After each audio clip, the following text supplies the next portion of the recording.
دوستو، دنیا کی تاریخ پنے ایسے واقعہ سے بھرے ہوئے ہیں جو ہمیں بتاتے ہیں کہ ایمان اور نیک عمل کا صلہ کبھی ضائع نہیں جاتا۔ ایک ایسی ہی واقعہ ہے فرعون اور اس کی خادمہ کے ایک غلام عورت، لیکن اس کے دل میں تھا یقین کا نور جو فرعون جیسے ظالم کے سامنے بھی نہیں جھکی۔ تو آج میں یہی واقعہ آپ سب کو سناؤں گی۔ حضور صلی اللہ علیہ وسلم معراج میں بیت المقدس کی طرف جا رہے تھے۔ ایک مقام سے گزرے تو انہیں بہت ہی اچھی میٹھی خوشبو آئی۔ آپ صلی اللہ علیہ وسلم نے جبریل علیہ السلام سے فرمایا، یا جبریل، یہ خوشبو کیسی ہے؟ تو جبریل علیہ السلام نے فرمایا، یہ فرعون کی بیٹی کی خادمہ یعنی نوکرانی اور اس کی اولاد کی خوشبو ہے۔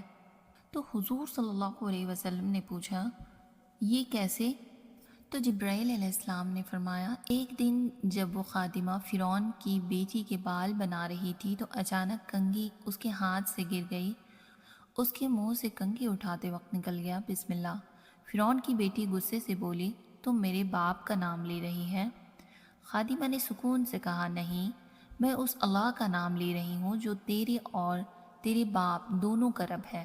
جب فرعون کو یہ بات معلوم ہوئی تو اس نے اسے بلایا اور پوچھا، کیا میرے سوا تیرا کوئی اور مالک ہے؟ خادمہ نے کہا، ہاں، میرا رب اللہ ہے جو سب کچھ کا مالک ہے۔ فرعون نے غصے میں کہا، تجھے اب میں سزا دوں گا تاکہ کوئی اور بھی میرے خلاف نہ بول سکے۔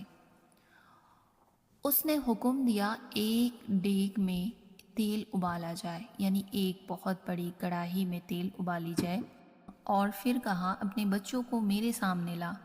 خادمہ کے دو بیٹے، ایک چھوٹا دودھ پیتا بچہ تھا۔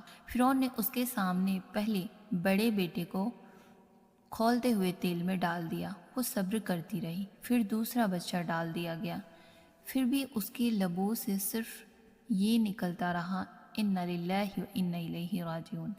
اب سب سے چھوٹا دودھ پیتا بچہ بچا تھا، وہ ماں کے سینے سے لگا ہوا تھا۔ خادمہ کو آنسو نہیں رک رہے تھے۔ اس وقت اللہ نے اس بچے کو بولنے کی قدرت دی۔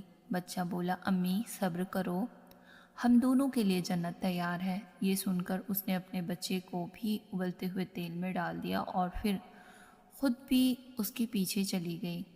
اس وقت جب اس کے جسم جل کر خاک ہو گئے تو ان کی ہڈیوں سے ایسی خوشبو اٹھنے لگی جو پوری جگہ میں پھیل گئی۔ دوستو سوچو، ایک غریب خادمہ نے اپنے بچوں کے ساتھ اللہ کے راستے میں اپنی جان دے دی مگر اپنے ایمان سے پیچھے نہیں ہٹی۔ اس کی ہڈیاں جلی لیکن اس سے خوشبو نکلی، کیونکہ اللہ اس کے صبر اور یقین سے راضی تھا۔ جو لوگ دنیا میں اپنے ایمان پر قائم رہتے ہیں اس کے لیے جنت کے دروازے ہمیشہ کھلے رہتے ہیں۔ اور آپ سب کامنٹ میں لکھیں، یا اللہ ہمیں بھی اپنے دین پر قائم رہنے کی توفیق دے، آمین۔